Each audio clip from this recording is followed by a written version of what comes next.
چھوٹے سے گاؤں میں ایک لکڑہار رہتا تھا۔ وہ گاؤں میں سب سے زیادہ ذہین مانا جاتا تھا۔ جب بھی گاؤں میں کوئی مسئلہ پیش آتا تو عقل مند لکڑہارا اس کو چٹکی بھر میں حل کر دیتا۔ ایک دفعہ بادشاہ نے ملک بھر میں ایک عجیب و غریب اعلان کروا دیا کہ جو مجھے سچی خوشی دے گا میں اسے 1000 سونے کی اشرفیاں دوں گا۔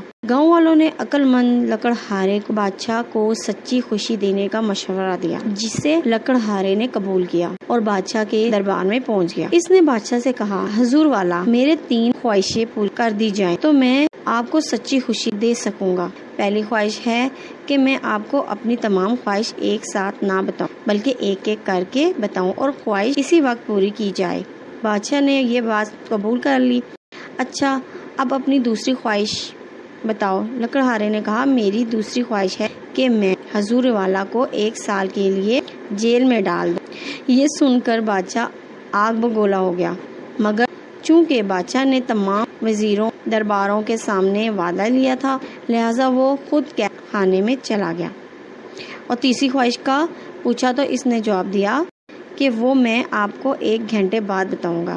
1 گھنٹے کے بعد اس نے کہا، میری تیسری خواہش ہے کہ حضور والا باعزت بری کر دیا جائے۔ بادشاہ جب قید سے نکلا تو اس کی خوشی کی انتہا نہیں رہی۔ وہ سمجھ جاتا کہ سچی خوشی تو اسی کے ارد گرد ہی موجود ہے، لیکن اس نے کبھی اسے محسوس نہیں کی۔ آج عقل مند لکڑہارے نے اس کو سمجھا دیا۔ بادشاہ نے لکڑہارے کو انعام و اکرام سے مالا مال کر دیا۔